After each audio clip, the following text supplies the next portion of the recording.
Hola, muy buenas, Pedro. Sí, mantenemos el acuerdo. Viendo el precio unitario del producto y atendiendo al margen de ganancia que tenemos que obtener, sí, mantenemos el acuerdo en $150.000. ¿Cómo? ¿Cláusula CIF?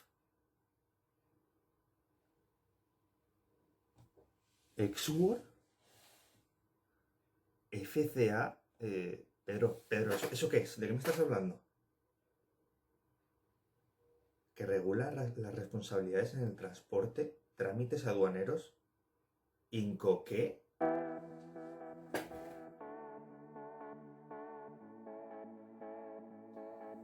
Hola, muy buenas chicos y bienvenidos una vez más a Tu Tiempo es Oro. Hoy es momento de adentrarnos en materia. Hoy es momento de conocer cómo se regula el transporte de mercancías dentro de las transacciones en el comercio internacional. Porque sí, todos nos fijamos en el precio de venta de un producto, en el de carácter unitario, en el precio de venta global, en lo que sería el montante total de la factura, pero nunca nos hemos planteado qué pasa en el proceso de trámite de exportación desde el punto A al punto B. ¿Quién se encarga de coordinar ese transporte? ¿Quién se encarga de gestionar los trámites aduaneros y documentales, tanto en la exportación como en el proceso de importación dentro de un país? En caso de que haya problemas con la mercancía, ¿quién asume esos costes? ¿Quién asume esos daños? ¿Quién se encarga de asegurar la mercancía? Porque puede llegar incluso a ser obligatorio en base a esos Incoterms. ¿Inco qué? ¿Cómo funcionan estas cláusulas que regulan el transporte internacional de mercancías? Si tienes curiosidad por todo esto, quédate en este vídeo y lo explicamos. ¡Empezamos! Los conocidos Incoterms son términos de utilización voluntaria muy recomendables en una relación internacional entre un exportador y un importador. Es más, se utilizan como una cláusula en el contrato que determina las obligaciones, especialmente en lo relacionado con la entrega de la mercancía, y están reguladas por la Cámara Internacional de Comercio, la cual durante un periodo de X años los suele ir actualizando para tratar de adaptarse a las necesidades que surgen en los negocios internacionales. Hablamos de unas cláusulas que se vieron oficializadas en el año 1936 y que posteriormente se han ido modificando, como he comentado. Hablamos de modificaciones que se han producido, por ejemplo, en el año 1953, en el 67, en el 76 y en los últimos años en el año 2000, 2010 y 2020, es decir, cada 10 años. ¿Qué regulan estos Incoterms? Los Incoterms se encargan de cerciorarse principalmente de la entrega de las mercancías, es decir, del cómo, dónde y cuándo. Luego también de la asunción de riesgos, desde dónde y cuándo responde el exportador o el importador ante cualquier problemática. ¿Y qué hay de la distribución de los gastos? ¿Quién paga el transporte? ¿Quién paga la carga? ¿Quién paga el seguro? Por último, se centra en la tramitación de documentos, principalmente para la presentación de las formalidades aduaneras. ¿Qué parte se encarga de los diversos documentos necesarios? Todo ello es fundamental a la hora de establecer negocios internacionales en un proceso de compraventa.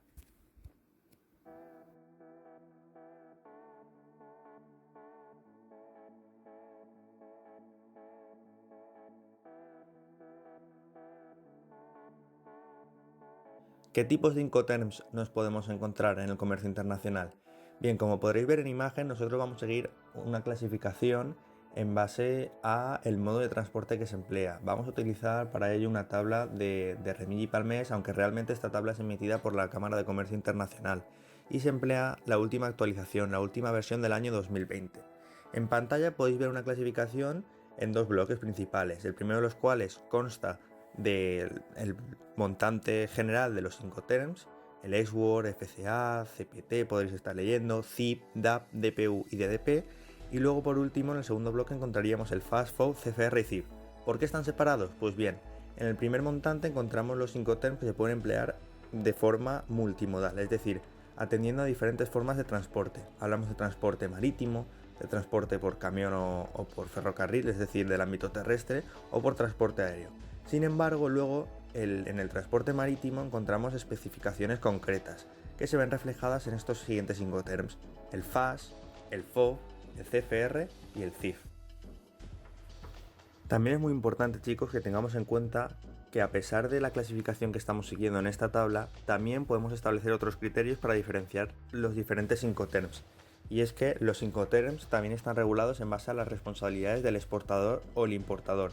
Es decir, podemos agruparlos según familias. Tenemos la familia E y F, la familia C o la familia D, que se clasifican y diferencian en base a la asunción de responsabilidades y riesgos de los diferentes agentes en el comercio internacional, es decir, del exportador y del importador, es decir, hasta qué punto llega la responsabilidad de cada uno. En la primera familia de E y F hablaríamos de que la transmisión de costes y riesgos se produce en el momento en el que el exportador entrega la mercancía al importador en el país de procedencia. En la familia C, la transmisión de costes de transporte en el país de destino, pero la transmisión de riesgos de la mercancía se produce en el país de procedencia. Y sin embargo, la última, la D, es la que refleja una mayor implicación por parte del vendedor, ya que la transmisión de costes y riesgos del transporte se da cuando el vendedor entrega la mercancía al importador en el país de destino, es decir, prácticamente en el almacén de entrega final del comprador. Y llegados a este punto es momento de conocer un poco la nomenclatura de estos mencionados Incoterms, y es que en base a esta nomenclatura podremos entender un poco el funcionamiento. Hablamos de unos nombres que están muy marcados bajo mi punto de vista y mi opinión en base a las responsabilidades y obligaciones que tiene que realizar el exportador. El primer caso, Aiceworth, significa en fábrica, es decir, el exportador asume la mínima responsabilidad.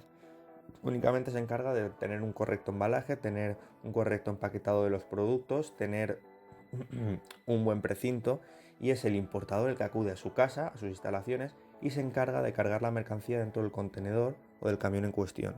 Por otra parte, el FCA o Free Carrier significa que el exportador tiene que dejar la mercancía preparada y cargarla dentro del contenedor o camión en cuestión que el importador ponga en los almacenes del vendedor. Es decir, es un paso más allá. Vemos que conforme vamos acercándonos al último Incoterm, las responsabilidades del exportador van aumentando.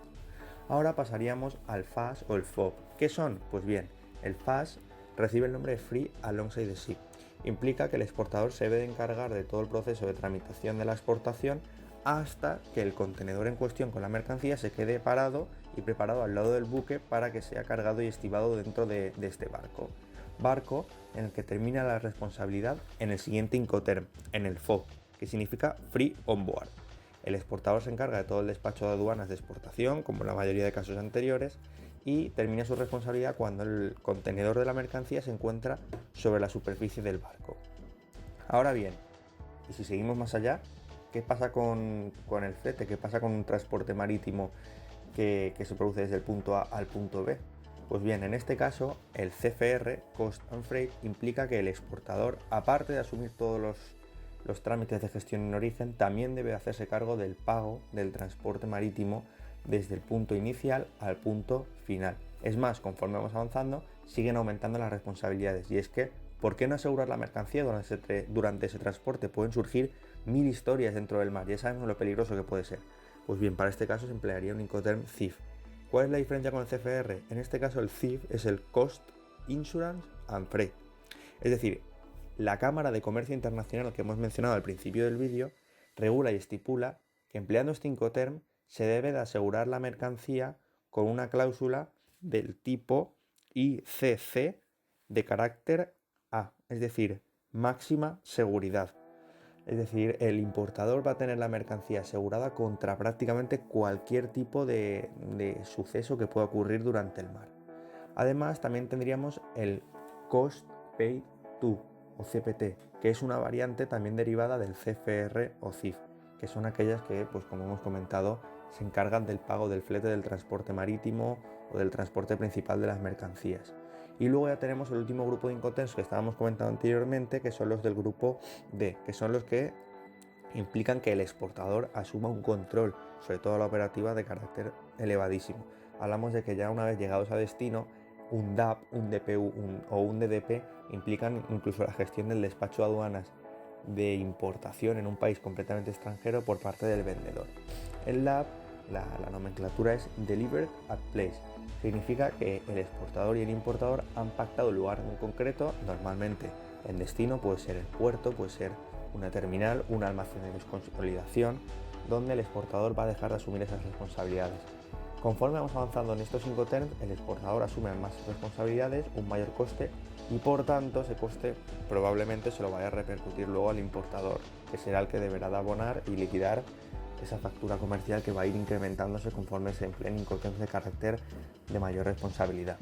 Luego tendríamos el DPU, que es una variante que se ha introducido en la última modificación de los Incoterms en el año 2020 y que trata de adaptarse un poco a las necesidades del comercio internacional actuales.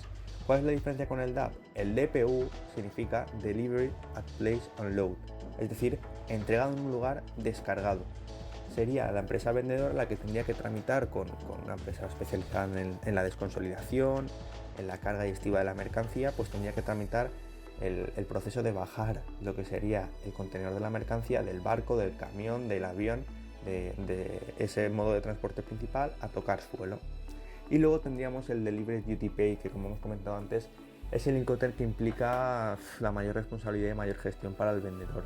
Hablamos de un Incoterm que significa entregado con derechos pagados, es decir, realmente se han liquidado los derechos arancelarios generados en destino, el IVA en destino, que no tiene por qué conocerse como IVA, pero para el vendedor es entre comillas, un marrón, porque implica una gestión demasiado alta en un país de destino en el cual, si no hemos trabajado con otros clientes, si no hemos trabajado con el mismo cliente en muchas y reiteradas ocasiones, puede implicar un riesgo demasiado elevado. Pero bueno, eso se deja a la libre elección de cada empresa. Relacionado con los Incoterms.